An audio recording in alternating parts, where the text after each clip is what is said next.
Yo, what up you guys, MxgicIQ here, and today I'm showing you guys my best build for the S15. Hope you guys enjoy it. Make sure you guys give a like, comment, and subscribe. And remember, you don't always have to hit the power goals, but as long as you got the same power to weight ratio, then the build should feel somewhat similar.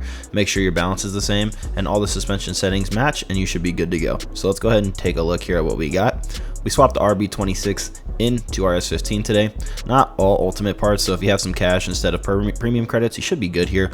We have a racing ECU, an ultimate turbo kit, racing camshafts, racing intake manifold, ultimate fuel system. We have an ultimate cylinder head, ultimate engine block, ultimate exhaust manifold, and an elite exhaust. Okay, just changing up the sound just a little bit. If you guys look at the tuning settings here, we turned up the rev limiter, turbine pressure, the peak RPM for the intake manifold, and then we staggered high, medium, and low torque values, so the power curve is a little bit nicer for my personal use. You guys can go ahead and copy these values and the car should feel amazing. I really love how this is set up, and I would say honestly the star of this build is the transmission setup. By far one of my favorite transmission setups I have in this game. So for the transmission, we have an ultimate clutch, a vicious 60 differential. This isn't necessary, but it does really help. Honestly, I don't like to fully lock my diffs. I like to do like 93% for a little bit more grip. So if you guys want to do this, you can. If not, you can go with the welded diff as well.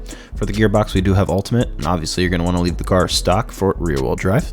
If you take a look at these values here, this is one of the best transmission setups I've ever done. You guys can copy this and go ahead and use this in other cars if you'd like. I don't think I swapped it. I think I stuck with a T50. I did make the T50 the regular one and not the S15 one because it is a little bit lighter by about 11 kilos. So if you guys want to do that, go ahead and run that instead. But these values will work with the stock gearbox from the S15 as well, as they're both 5 speeds.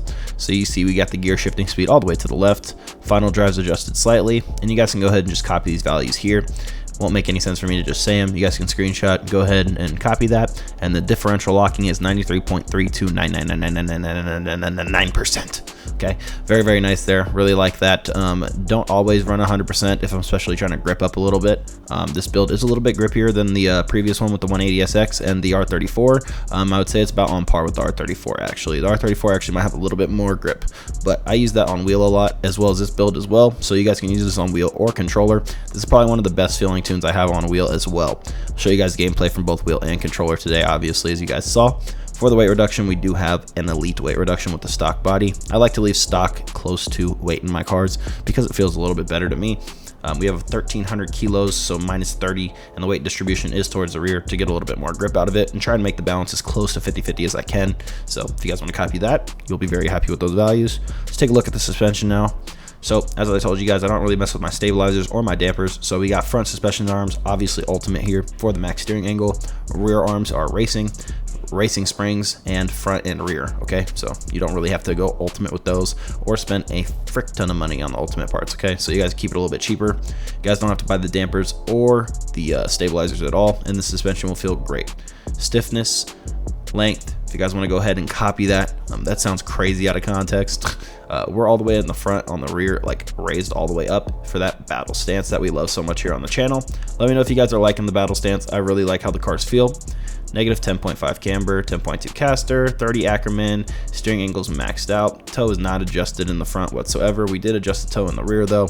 So in the rear we got spring length -8 till equal 97, 67 stiffness, camber is negative 0.8, and the wheel toe is plus 0.11, so 0.11 on the wheel toe. Really like that in the rear.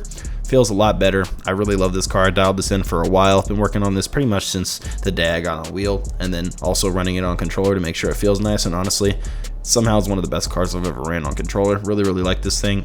Spacers in the back are, I think, negative 0.10. Front spacers are ultimate.